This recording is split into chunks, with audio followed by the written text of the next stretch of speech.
नमस्ते दोस्तों, welcome to देवकास्ट। आज की इस वीडियो में हम बात कर रहे होंगे एमपी पैट के लिए कुछ इम्पोर्टेंस एमसीक्यूज के बारे में। ये एमसीक्यूज आपके लिए बहुत ज़्यादा इम्पोर्टेंट रहने वाले हैं, जो आपके काफ़ी ज़्यादा इम्पोर्टेंट हैं। साथ ही साथ हमने आज की इस वीडियो में मिक्स क्वेश्चंस को लिया है, जिसमें एग्रीकल्चर के क्वेश्चन रहेंगे, फिजिक्स के क्वेश्चन रहेंगे, केमिस्ट्री के क्वेश्चन रहेंगे, बायोलॉजी के क्वेश्चन रहेंगे, फिजिक्स के क्वेश्चन रहने वाले हैं, फिजिक्स और एग्रीकल्चर के।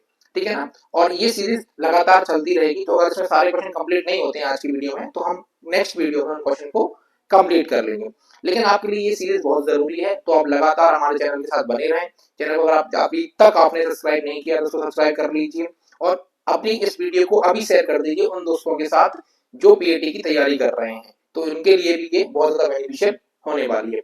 साथ ही साथ हम आपको बता देते हैं कि ये वीडियो जो है वो एक तरीके से टेस्ट के जैसा रहेगा। आपको इसमें क्वेश्चन के आंसर कमेंट बॉक्स में बताना है। कोशिश करनी है कि हम जितनी देर में आंसर रिवील करें, उससे पहले ही आप आंसर कमेंट बॉक्स में बता पाएं, और आप उन क्वेश्चन को मार्क करते चलें, और लास्ट में हमको बताएं कि आपने कितने क्वेश्चन जो हैं सही किए हैं ना, जिससे हम और नेक्स्ट वीडियो में आपके लेवल के हिसाब से और डीप क्वेश्चन को लेके आ पाए। ठीक है। नेक्स्ट जो बातें हैं, कुछ टिप्स हैं, उन पे हम बात कर रहे होंगे लास्ट में। तो वीडियो शुरू करते हैं बिना किसी टाइम को खराब करते हुए। अगर हम बात करें तो पहला क्वेश्चन आपकी स्क्रीन पे ये है कि भारत में हरित क्रांति का श्रेय किसे दिया जाता है? Who is known as the father of the green revolution? तो इंडिया के अंदर जो है ग्रीन रेवोल्यूशन के फादर किसको बोला जाता है? वो आंसर जो है कमेंट बॉक्स में बताना है। जब तक बाकी के ऑप्शंस के बारे में हम बात कर लेते हैं। देखिए, सबसे पहले मुझे यहाँ पे दिख रहा है वर्गीस कुरियन, डॉक्टर वर्गीस कुरियन। इनको व्हाइट रेवोल्यूशन का फादर इंडिया के अंदर बोला जाता है। इन्होंने जो श्वेत क्रांति आपने सुनी होगी हिंदी में, इंग्लिश में इनको हम व्हाइट रेवोल्यूशन बोलते हैं, उसके फादर के रूप में इनको हम जानते हैं। नेक्स्ट नाम जो है हमें वो दिख रहा है, वो दिख रहा है नॉर्मन बोरलॉन्ग का। किसका दिख रहा है? नॉर्मन बोरलॉन्ग का। तो आपने देखा होगा ग्रीन रेवोल्यूशन के फादर इन दी वर्ल्ड, दुनिया में ग्रीन रेवोल्यूशन यानी कि हरित क्रांति के फादर किसे बोला जाता है? तो बोला जाता है नॉर्मन बोरलॉन्ग को। किसको बोला जाता है? नॉर्मन बोरलॉन्ग को। जब हम बात करते हैं इस वाले क्वेश्चन के आंसर की कि भारत में हरित क्रांति का श्रेय किसे दिया जाता है या हरित क्रांति के जनक किसे बोला जाता है, तो वो बोला जाता है डॉक्टर एम एस स्वामीनाथन को। किसको बोला जाता है? डॉक्टर एम एस स्वामीनाथन को। ठीक है ना। इसी तरीके से और अब क्वेश्चन जो है इनका लेवल धीरे धीरे बढ़ता जाएगा, तो आपको ये क्वेश्चन बहुत ज्यादा आसान लगा होगा, सभी बच्चों को इसका आंसर आ गया होगा। ठीक है ना। आगे चलते हैं। निम्न में से कौन सी फसल रबी की फसल है? देखिए, क्वेश्चन बहुत आसान है, लेकिन इससे हम दो क्वेश्चन कंप्लीट करने वाले हैं। पहले हम समझेंगे कि रबी क्रॉप्स क्या होती हैं। रबी क्रॉप्स क्या होती हैं? इंग्लिश या हिंदी मीडियम से फर्क नहीं पड़ता है। यहाँ पे सारे ही सीजन को, जो सीजनल वाइज क्रॉप्स होती हैं, उनको रबी, खरीफ और जायद के रूप से जानते हैं। अगर रबी फसल की बात करें तो वो फसलें जो विंटर सीजन में लगाई जाती हैं। अब विंटर सीजन में अगर आप एनालिसिस करेंगे या दिमाग को थोड़ा सा जोर डालेंगे, तो आपको पता होगा, सब लोग किसान फैमिली से हैं, तो रबी सीजन में हम क्या लगाते हैं? रबी सीजन में हम क्या लगाते हैं? रबी सीजन में अगर हम देखें तो हम गेहूं लगाते हैं, चना लगाते हैं, मसूर लगाते हैं। ठीक है ना। ऐसी जो फसलें को हम विंटर के सीजन में लगाते हैं वो रबी क्रॉप्स कहलाती हैं। इसके अलावा हम बात करते हैं खरीफ क्रॉप्स की, जो बारिश के सीजन में यानी कि बरसात के मौसम में लगाई जाती है, उनको खरीफ की जो है फसलें कहा जाता है। खरीफ की फसलों में आप देखेंगे तो आप सोयाबीन, उड़द, इसके अलावा मक्का, ये सारी चीजें किसमें लगाई जाती हैं? खरीफ में लगाई जाती है। जायद, जायद में गर्मियों में लगाया जाता है, तो इसमें स्पेशली आपको याद रखना है वाटरमेलन, है ना, खीरा वगैरह, ये गर्मियों में लगाई जाती हैं। तो इस क्वेश्चन की अगर हम बात करें, देखो आप देखेंगे धान, तो ये धान बरसात के मौसम में लगाई जाती है, इसका मतलब ये खरीफ सीजन की आएगी। इसके बाद अगर बात करें मक्का, तो मक्का भी बरसात के मौसम में लगाई जाती है, तो ये भी किसमें आएगी? खरीफ के में आएगी। मूंगफली, ये भी बरसात के मौसम में लगाई जाती है, इसका मतलब ये भी किसमें आएगी? खरीफ के मौसम में आने वाली है। अगर इस वाले क्वेश्चन की बात करें तो इसका एक ही ऑप्शन बचता है, वो है गेहूं। तो यानी कि रबी सीजन में लगाई जाने वाली फसल जो अकॉर्डिंग टू दी ऑप्शन, वो कौन सी है? गेहूं। इस ऑप्शन के हिसाब से बात करें तो गेहूं एक ऐसी फसल है जिसको रबी के सीजन में लगाया जाता है। नेक्स्ट क्वेश्चन पे चलते हैं। ये बहुत अच्छा क्वेश्चन है। हाँ, थोड़ा ध्यान रखना है। यहाँ पे आपको याद रखना है कि एनपीके, किसकी बात कर रहे हैं अपन? एनपीके और ब्रैकेट में के का अर्थ क्या होता है? What does K stand for in NPK fertilizer? NPK fertilizer के अंदर के को किस नाम से जानते हैं? देखो, अगर आप एन की बात करोगे तो एन का मतलब होता है नाइट्रोजन, पी का मतलब होता है फास्फोरस, और के का मतलब होता है पोटेशियम। के का मतलब क्या होता है? पोटेशियम।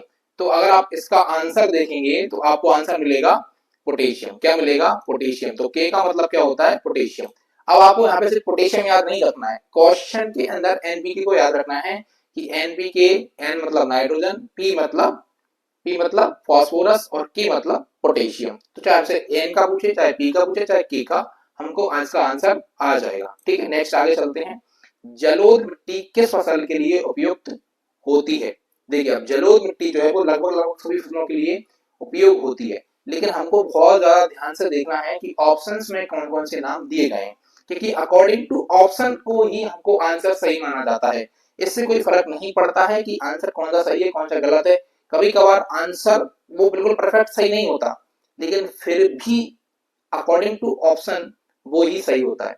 तो हमको ऑप्शन के हिसाब से ही हमेशा आंसर देना है, इस बात का ध्यान आपको रखना है। ठीक है, अगर आप एलुवियल सॉइल की बात करें, यानी कि जलोढ़ मिट्टी की बात करें, तो एक ऐसी मिट्टी है जो नदियों के द्वारा बहाकर लाई जाती है, और मैदानी क्षेत्रों में जब नदियां आती हैं तो वो मैदानी क्षेत्र को छोड़ देती हैं। ये दो प्रकार की होती है, बांगर और खादर के नाम से हम इनको जानते हैं। बांगर, ऐसे याद रखिए, जो बांगर होती है ये पुरानी मिट्टी होती है, और खादर जो होती है वो नई मिट्टी होती है। बांगर यानी भंगार के भाव जिसको हम बेच देते हैं, पुरानी चीजों को भंगार के भाव में बेचते हैं, तो बांगर होती है। नई मिट्टी को हम खादर के नाम से जानते हैं। अब यहाँ पे अगर आप देखेंगे चाय, तो एक चाय पहाड़ी क्षेत्रों में होती है। इसका मतलब ये जो है अच्छी तरीके से हमको पता है कि ये मैदानी क्षेत्रों में पाई जाती है जलोढ़ मिट्टी, पहाड़ी क्षेत्रों में नहीं पाई जाती है। इसका मतलब चाय इसका करेक्ट आंसर नहीं होगा। इसके अलावा हम राइस की बात करें तो राइस इसका आंसर हो सकता है, क्योंकि इसको जो है मैदानी क्षेत्रों में लगाया जाता है। इसके बाद बात करते हैं कपास। कपास के लिए ब्लैक सॉइल होती है। कौन सी होती है? Black soil. तो कपास इसका आंसर नहीं होगा। तंबाकू, तंबाकू के लिए भी इसका आंसर सही नहीं होगा। इसका आंसर होना चाहिए चावल, according to option. Rice is the correct answer. अगर हम बात करें तो राइस क्या है? इसका करेक्ट आंसर है जलोढ़ मिट्टी के लिए सबसे बेस्ट जो है, कौन सी फसल के लिए बेस्ट मिट्टी मानी जाती है? तो राइस के लिए बेस्ट मानी जाती है। चलिए, इसमें कोई दिक्कत नहीं थी क्योंकि ऑप्शन बहुत ज्यादा आसान थे। आगे चलते हैं, बात करते हैं seed treatment is done to. Seed treatment क्यों किया जाता है? बीज उपचार किस उद्देश्य से किया जाता है? अगर हम बात करें बीज उपचार की, सीड ट्रीटमेंट की, तो देखो यहाँ आपको ऑप्शन बहुत ध्यान से पढ़ने। बेसिकली सीड ट्रीटमेंट करा जाता है बेस्ट जर्मिनेशन के लिए, और जो फफूंदी होती है, कीड़े होते हैं, इनसे बचाने के लिए उसको किया जाता है। रोगों से बचाने के लिए किया जाता है, क्योंकि फफूंदी होती है तो फफूंदी से रोग लगते हैं। इसके अलावा कीड़े खा जाते हैं, तो कीड़ों से बचाने के लिए ये हम सीड ट्रीटमेंट करते हैं। तो इसका आंसर अगर हम देखें तो इसका आंसर जो है आपका वो आएगा कीट व रोगों से बचाने के लिए। क्या आएगा आंसर? कीट व रोगों से बचाने के लिए। और अगर हम इसके ऑप्शंस की बात करें तो ऑप्शंस में हम क्या सीख सकते हैं वो देख लेते हैं। देखिए, जैसे उन्होंने बोला बीज का आकार बढ़ाने के लिए, नहीं, सीड ट्रीटमेंट से बीज का आकार कैसे बढ़ेगा, है ना, इससे उसका कोई लेना देना नहीं है। अंकुरण बढ़ाने के लिए नहीं, जर्मिनेशन के लिए सीड ट्रीटमेंट नहीं किया जाता। ठीक है ना, जर्मिनेशन के लिए कभी सीड ट्रीटमेंट नहीं किया जाता। लेकिन कभी कभार जो है पानी, हॉट वाटर ट्रीटमेंट वगैरह दिया जाता है, जिससे सीड ट्रीटमेंट अच्छा हो जाता है, लेकिन वो बीज उपचार नहीं है, सीड ट्रीटमेंट नहीं है। बोने से पहले वाटर ट्रीटमेंट करना वो एक अलग चीज होती है, वो सीड ट्रीटमेंट के अंदर नहीं आता। अब इसके बात करते हैं कीट व रोगों से बचाने के लिए, तो बिल्कुल ये सही आंसर है, जो है कीटों से और रोगों से बचाने के लिए हम सीड ट्रीटमेंट करते हैं। जल अवशोषण बढ़ाने के लिए नहीं, जल अवशोषण से कोई लेना देना सीड ट्रीटमेंट का नहीं है। आगे चलते हैं भैया। चलिए, आगे हमारा क्वेश्चन है कि सर्वाधिक कृषि योग्य भूमि किस राज्य में? सबसे बढ़िया और सबसे ज्यादा कृषि योग्य भूमि किस राज्य में है? तो देखो, इसमें आपको बहुत ज्यादा दिक्कत होने वाली है, क्योंकि ये उसी से बनेगा जिसने पढ़ रखा है। क्योंकि देखो, मध्य प्रदेश कृषि प्रधान राज्य है, उत्तर प्रदेश कृषि प्रधान राज्य है, पंजाब कृषि प्रधान राज्य है, राजस्थान के अंदर हम नहीं बोल सकते कि सबसे ज्यादा कृषि योग्य भूमि होगी, क्योंकि इसमें जो है रेगिस्तान इंक्लूडेड है। तो इसका आंसर आएगा यूपी। इसका आंसर क्या आएगा? UP. UP is the correct answer, क्योंकि उत्तर प्रदेश के अंदर सबसे ज्यादा जो जमीन है वो है जो कृषि योग्य है। देखो, क्योंकि सबसे ज्यादा जमीन, सबसे बड़ा क्षेत्रफल के हिसाब से अगर बात करें तो राजस्थान है, लेकिन सबसे बड़ा सेकंड राज्य, सबसे बड़ा सेकंड राज्य है इंडिया का, वो कौन है? उत्तर प्रदेश। तो यहाँ राजस्थान के अंदर तो क्या आ गया? राजस्थान के अंदर क्या आ गया? रेगिस्तान आ गया, जिसकी वजह से उसकी जमीन खराब हो गई। लेकिन उत्तर प्रदेश के अंदर ऐसी कोई भी चीज नहीं है जिससे उसकी जमीन खराब हो, इसलिए टोटल अगर हम बात करें एग्रीकल्चर लैंड की तो वो यूपी के अंदर सबसे ज्यादा है। चलिए आगे चलते हैं अगले क्वेश्चन के ऊपर। अगला क्वेश्चन है फसल चक्र का मुख्य उद्देश्य क्या है? Main objective of crop rotation. Crop rotation क्यों किया जाता है, मेन बात ये है। क्रॉप रोटेशन के बहुत ज्यादा फायदे हैं और बहुत ज्यादा ऑब्जेक्टिव हैं, लेकिन हमको अकॉर्डिंग टू ऑप्शन सबसे बेस्ट बताना है, क्योंकि उन्होंने पूछा है मुख्य, मेन ऑब्जेक्टिव पूछा है। मेन ऑब्जेक्टिव क्या है? तो सबसे पहले अगर हम बात करें कि उत्पादन घटाना, तो ये तो हो ही नहीं सकता ना। क्रॉप रोटेशन को प्रोडक्शन डिक्रीज करने के लिए हम क्यों यूज करें, तो ये उसका करेक्ट आंसर हो ही नहीं सकता। उसके बाद बात करते हैं बीड रिडक्शन। यस, ये हो सकता है, खरपतवार को हटाना ये एक क्रॉप रोटेशन का उद्देश्य हो सकता है, लेकिन मेन उद्देश्य है कि नहीं उसको आगे देखते हैं। फिर बात करते हैं कम पानी का उपयोग। नहीं, ये नहीं हो सकता, कम पानी का उपयोग नहीं हो सकता। इसके अलावा मिट्टी की उर्वरकता बनाए रखना। देखिए अगर आप डी देखेंगे, डी ऑप्शन और बी ऑप्शन ये दोनों ही ऑब्जेक्टिव हैं किसके, क्रॉप रोटेशन के। फसल चक्र के दोनों ही ऑप्शन जो है सही है, लेकिन आपको बताना मेन, तो मेन आएगा इसका उर्वरकता बनाए रखना। क्या आएगा? उर्वरकता बनाए रखना, मिट्टी की उर्वरकता क्षमता को बनाए रखना, यानी कि सॉइल की फर्टिलिटी पावर को मैनेज करके रखना ही इसका मेन ऑब्जेक्टिव है। बी डायरेक्शन सेकेंडरी आता है, फर्स्ट पे कौन आता है आपका, मिट्टी की उर्वरकता बनाए रखना, यानी कि जो है सॉइल की फर्टिलिटी पावर को मैनेज करके रखना। अगले क्वेश्चन पे चलते हैं भैया। अगला क्वेश्चन आता है आपका, धान की रोपाई किस विधि से की जाती है? बहुत आसान क्वेश्चन है। धान की रोपाई किस विधि से की जाती है? Which method is use for rice transplantation, ठीक है ना। राइस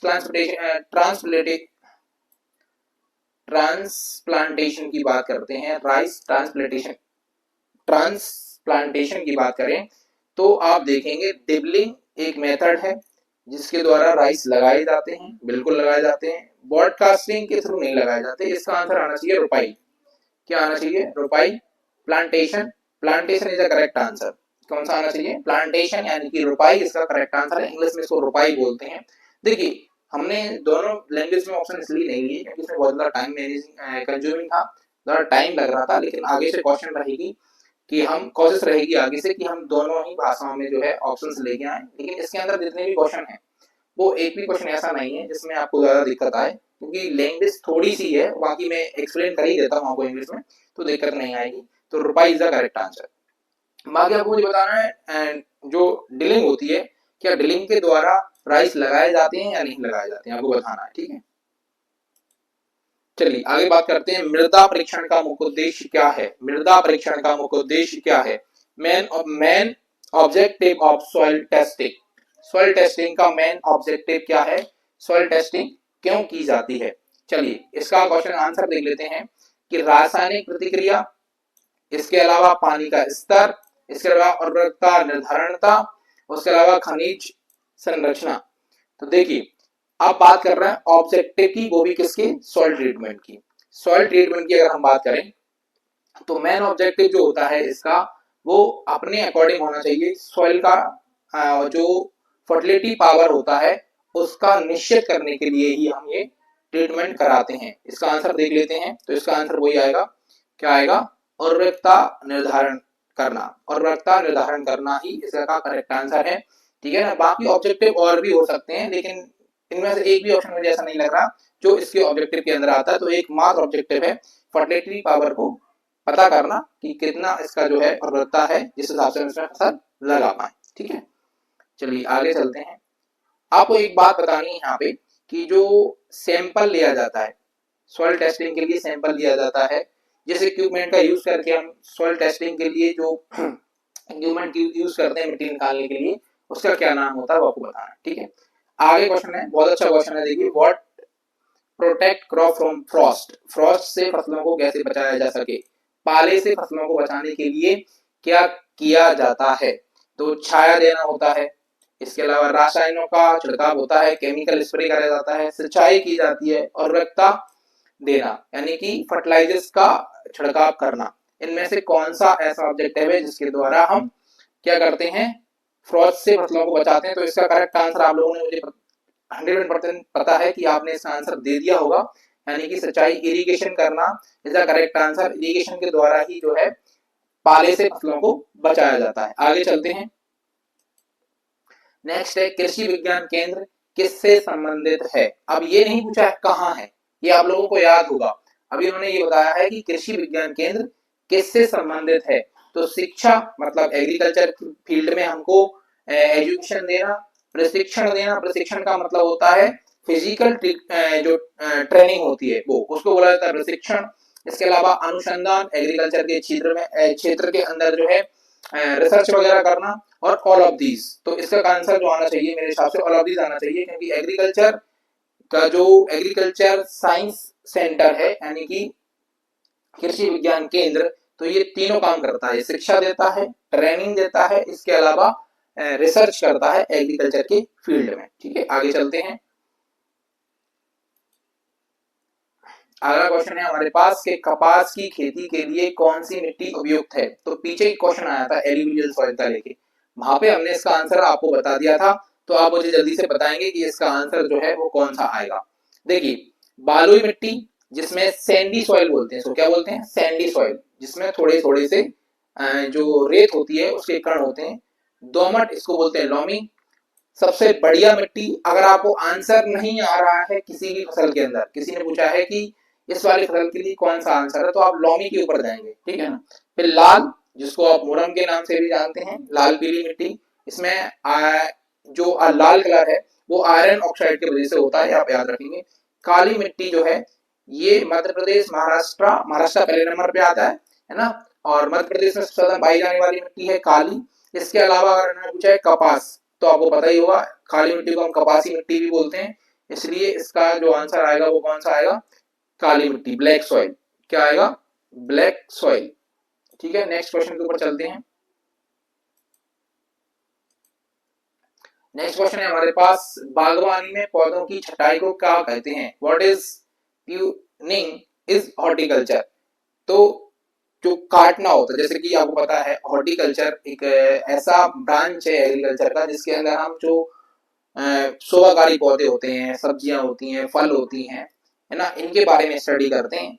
तो जो पौधे होते हैं, कटिंग की जाती है गार्डनिंग में, छटाई की जाती है, उसको क्या बोलते हैं, ये हमसे उन्होंने पूछा है।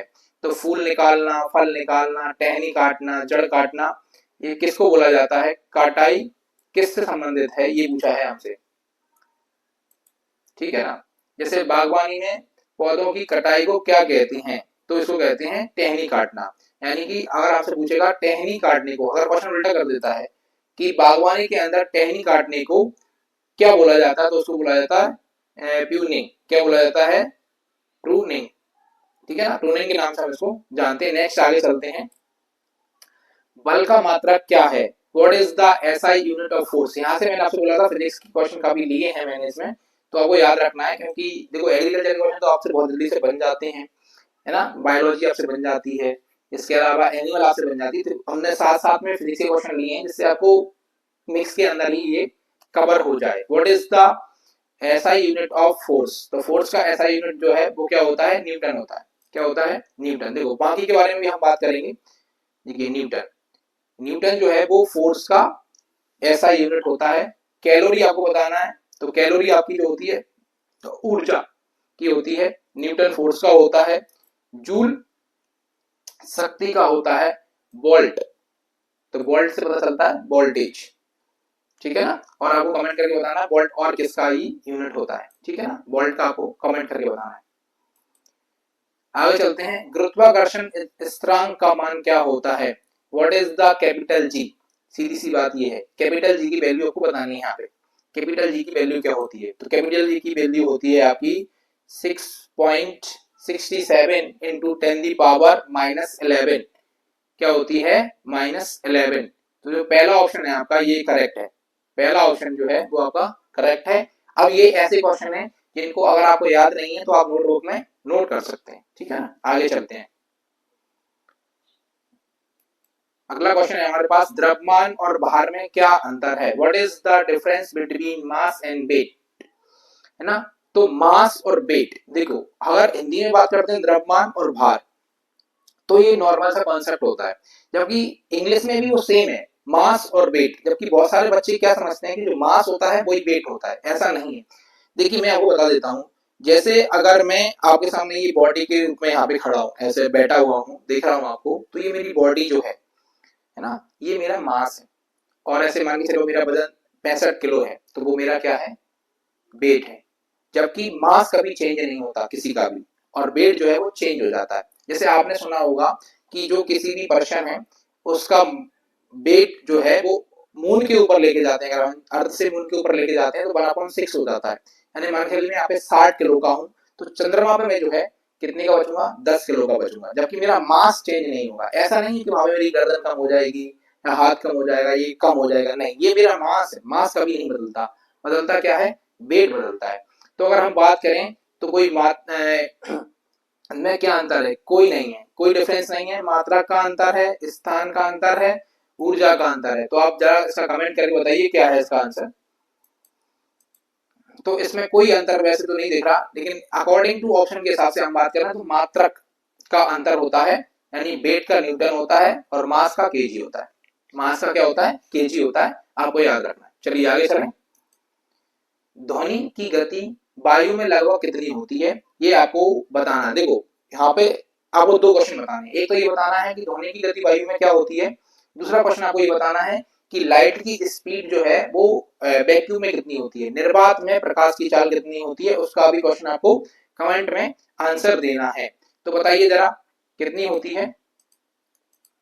अगर हम बात करें ध्वनि की गति वायु में लगभग कितनी होती है, तो ये होती है 343 मीटर पर सेकेंड एयर के अंदर। और आपसे ये पूछेगा कि ध्वनि यानी कि जो साउंड है उसकी स्पीड किसमें ज्यादा होती है, और ऑप्शन में आएगा अगर मान के चलिए सॉलिड, लिक्विड और गैस, तो सॉलिड में स्पीड ज्यादा होती है साउंड की according to liquid and air. सबसे ज्यादा किसमें होती है, सॉलिड में होती है। और एयर में कितनी होती है, अगर एयर में हमसे पूछेगा तो 343 मीटर पर सेकेंड होती है। ठीक है, आगे चलते हैं। अगला क्वेश्चन, परावर्तन का नियम क्या कहलाता है, what does the law of reflection state. परावर्तन का नियम क्या कहलाता है, the law of reflection state.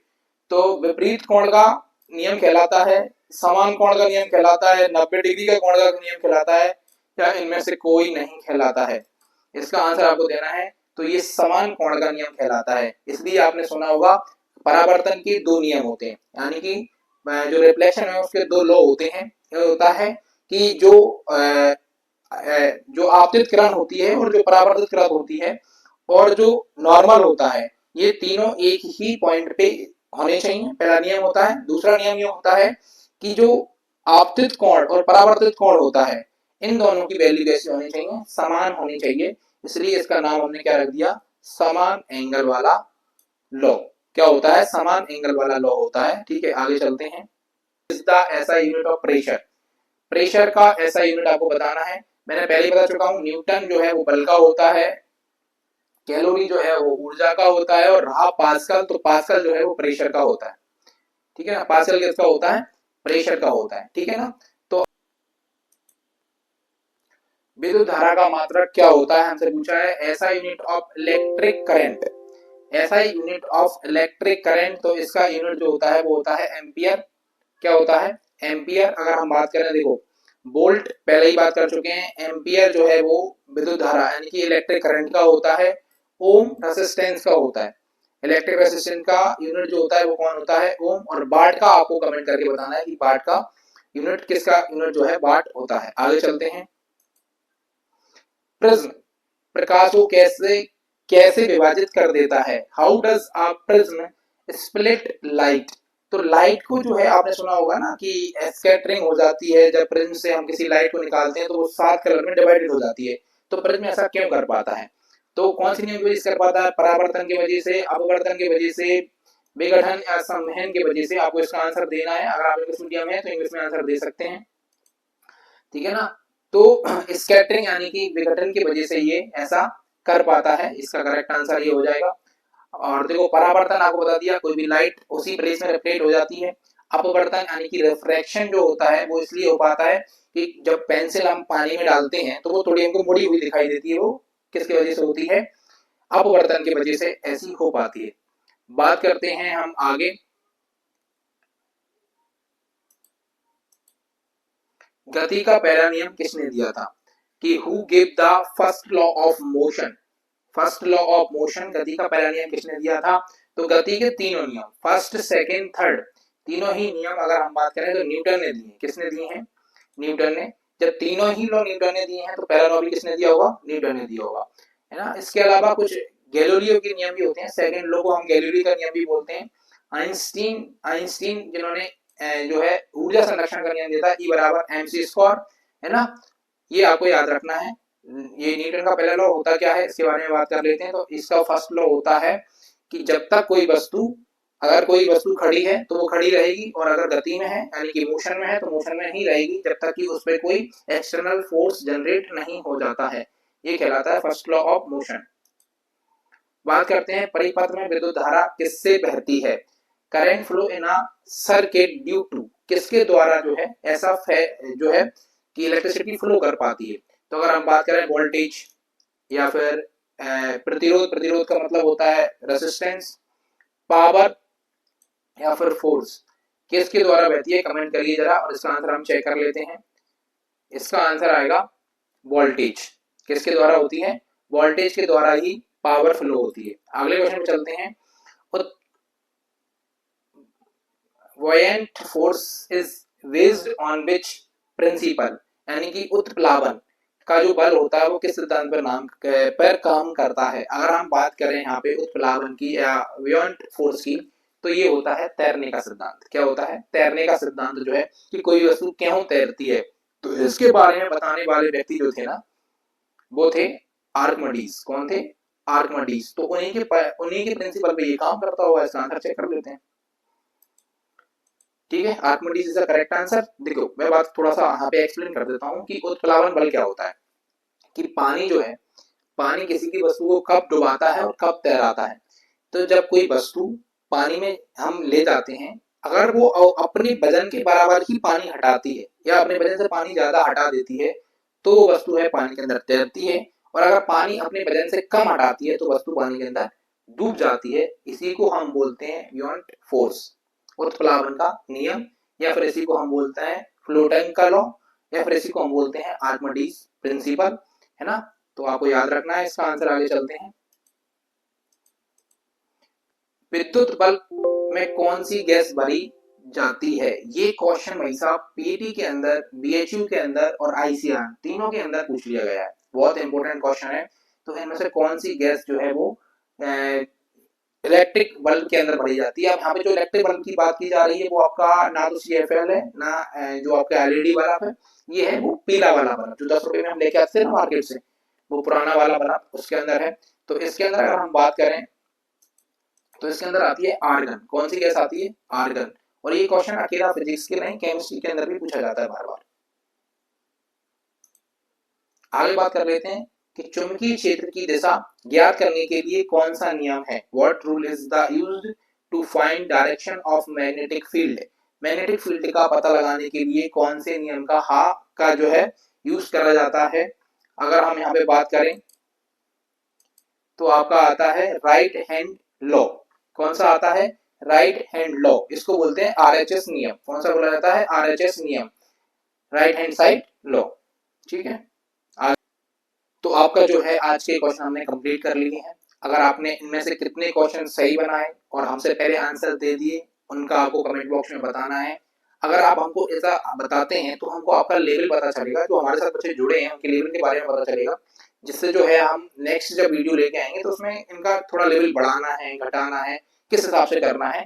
हालांकि ये सारे ही क्वेश्चन BYQ हैं जो बार बार पेपर में पूछ लिए गए हैं, तो आपको टेंशन नहीं लेनी है। टेस्ट के हिसाब से ये एग्जाम्स, जैसे अपन टेस्ट लगाने बैठते हैं वैसा बैठना है, और साथ में हम डिस्कस भी करते रहते हैं। तो एक क्वेश्चन के अंदर हम कई टॉपिक डिस्कस कर लेते हैं, एक से ज्यादा क्वेश्चन हमारे एक टॉपिक के अंदर या एक क्वेश्चन के अंदर हो जाते हैं। अगर आपको वीडियो पसंद आया है तो पहले तो लाइक कर दीजिए, चैनल सब्सक्राइब नहीं किया तो कर लीजिए, और अगर आपने अभी तक ये वीडियो अपने दोस्तों तक नहीं भेजा है तो भाई भेज दीजिए। जितने ज्यादा बच्चे हमारे साथ जुड़ेंगे उतना ज्यादा मोटिवेशन हमको मिलेगा और हम उतनी अच्छी वीडियोस आपके लिए लेके आ पाएंगे। ठीक है ना, मिलते हैं नेक्स्ट वीडियो में।